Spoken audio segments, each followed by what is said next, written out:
Hi everybody, it's Maria, and today I'm going to be talking about the books that I read 88 through 98 from my 2017 reading.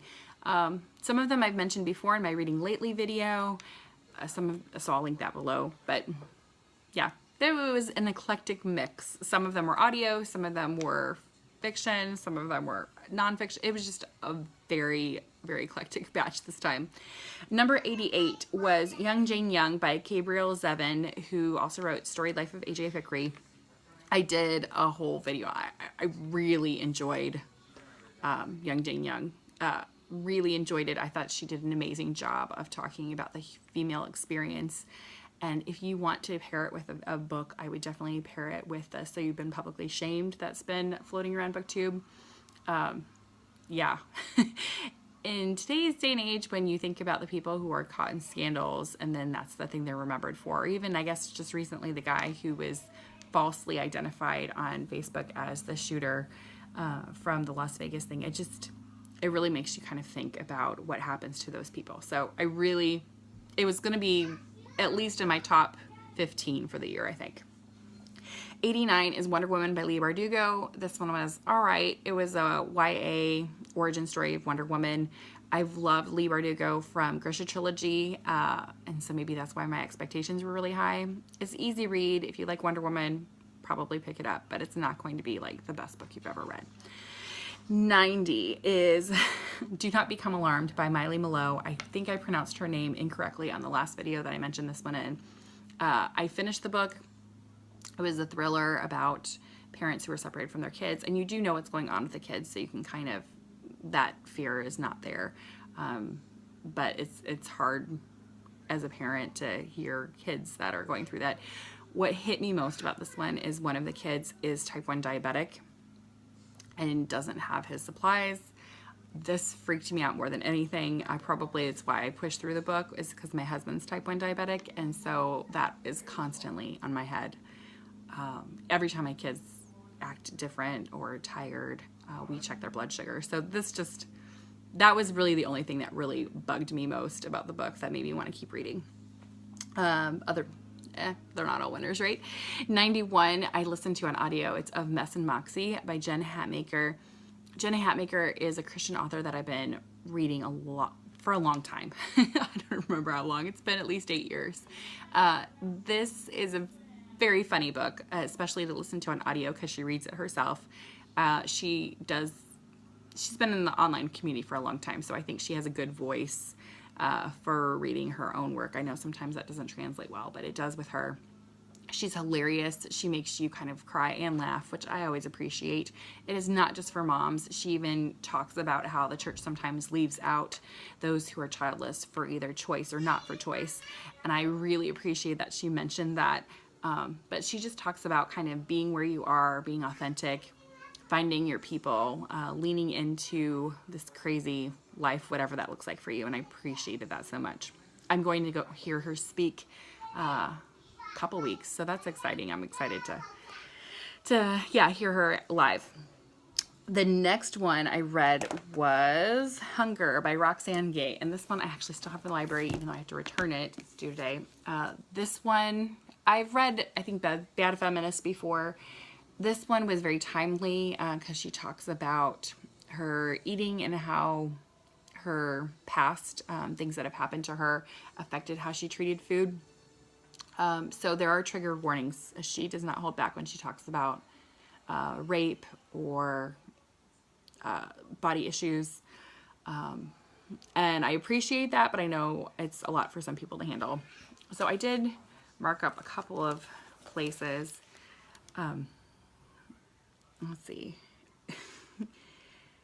I generally dread exercise, all of it, and then I feel terrible about myself for being lazy, unmotivated, utterly lacking in discipline or self-regard because intellectually I know exercise is good for me. My hatred of exercise is unfortunate because it's necessary for the human body. It's a key component. I know the math. And then she goes into talking about how she reserves delusions for herself as like, oh, if I eat this much and only exercise this much, then I will be at the way I need to be. But she talks about reserving her most elaborate delusions and disappointments for herself. And I just really that hit me hard in the gut, because I feel like a lot of times we're always encouraging other people and saying you can do it, or you're enough on your own, and we reserve the cruelest things that we think oftentimes for ourselves. And I liked hearing that from her. Another,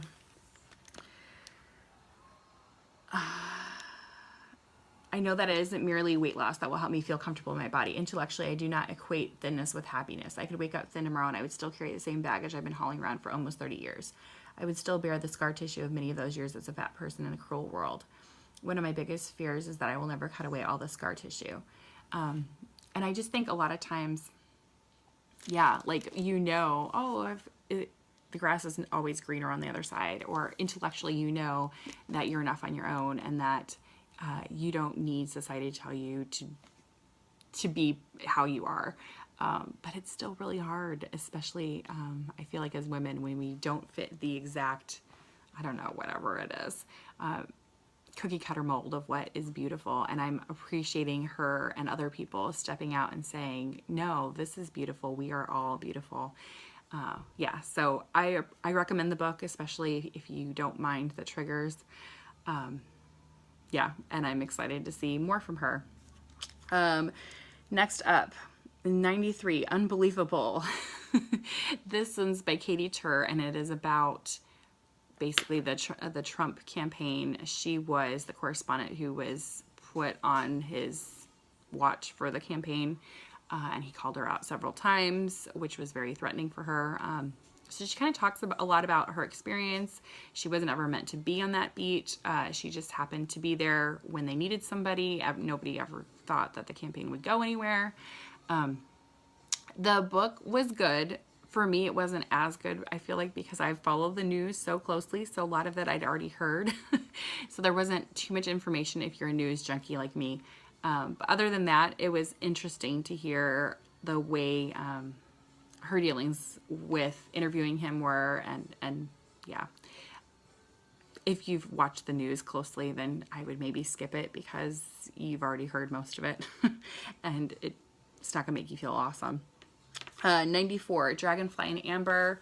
This is the second of the Outlander series that I'm slowly working through. My mom is obsessed with these. She's read them several times through. They actually went on a Scottish Outlander tour this past year, within the last year. I enjoyed this book. I liked it, I think, even better than the first one. Again, if you can handle kind of the grit and rawness of Game of Thrones, you'll be fine with Outlander. If you have problems with rape, torture, a lot of the things that happened historically, maybe skip it. But I've enjoyed it quite a bit. I'm liking watching how their characters develop, how Jamie and Claire are just kind of fun to watch together, because my husband described it last night as, because I was saying I wanted to continue watching the series, and he said, well, let me tell you what happens. Jamie gets in trouble, and then Claire gets him out of trouble, and then Claire gets in trouble, and then Jamie goes and gets her out of trouble, and then they take turns back and forth. That's what's going to happen. And I said, well, yeah, you're pretty much right. But it was still really fun to read. There's some really great, beautiful love lines in here. I enjoyed it. I'm excited to keep on going with Voyager, and I'm excited about watching the second season. So I'm sorry if you're hearing music in the background. My kids are watching a movie, so hopefully I can film. Hopefully it's not like crazy loud. 95, Britt-Marie was here. I actually read this yesterday, so it was a quick read for me. I picked it up in the morning and I kept reading it whenever I got a chance. This is by Fredrik Backman, who wrote A Man Called Uwe. I liked Uwe better. This was still really good. It had some surprises in it, so it was not predictable. Again, always a good thing in a book. Britt-Marie is kind of similar to Uwe in that she is not understood by anybody. She's kind of particular. I don't know. She loves cleaning. I don't know if she's on the spectrum anywhere, but she's just kind of lived a very sheltered life. Her parents lost a child, and she kind of never filled the place of her sister. I don't want to tell you more than that, because yeah, it's better if you find out as you go along. It's like an onion. You keep finding more and more backstory. But she is in a new spot and trying to figure out how to deal with this uncomfortable newness. She runs into people who change her life. She makes choices. She learns to be herself, and that's all I'm going to tell you about it. So I think it was pretty good. It was very, again, I read it in a day, quick read. Yeah, pick it up. Next up is By the Shores of Silver Lake. We listened to this on audio. We've been binge listening to the Ingalls Wilder stories. We just got back from South Dakota, which I'm planning on doing a long video mashup of vacation, so you guys can kind of see that. But one of the things we did the first night was we stayed at the Ingalls homestead site and camped in a covered wagon. It was awesome. So this is in De Smet, where that book kind of is set. That's where we stayed. So it was very, very neat for my kids to kind of make that connection. We look forward to reading more of the books, especially since we've kind of gotten a little bit more of a taste from being out there. Again, I really recommend going there. It was not very expensive. It was $60 for the night and then admission for the Living History Museum. And it had electricity in the cabin. They're shut down for the winter now. But it was awesome. So By the Shores of Silver Lake. And then 97 was another audio, Henry Huggins. We also re-listened to Ramona again. Those were both on Audible. Henry Huggins, the first one is read by Neil Patrick Harris, which my kids were so excited about because they love Dr. Horrible. If you haven't watched Dr. Horrible, watch it. It's pretty great.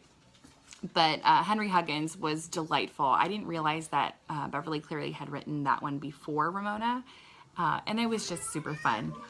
The last one I want to tell you about, and I'm planning on doing a separate video. Hopefully I'll get it in. I'm way behind on ShakeTube. Kind of a dismal failure, but you know what? I'm making my own rules, so it's not a failure. I will slowly go through and review those plays for you because I want to. So I will be behind, but you will be hearing more Shakespeare from me. This is A Midsummer Night's Dream, and this is the version that I read. I love this book. We found it at Half Price Books. It's just beautifully illustrated. You can kind of see, let's see. This one's one of my favorites. Bottom with the fairies. Midsummer Night's Dream is probably one of my all-time favorite Shakespeare plays, although Much Ado About Nothing is definitely up on the list. So look forward to my video on Midsummer Night's Dream because I go through all my favorite lines and people. If you're nervous about Shakespeare, it's a good one to start with. And I love the Michelle Pfeiffer, Kevin Kline, Stanley Tucci adaptation. I would maybe even recommend watching the movie or a play first and then going back and reading the book so you're familiar with it.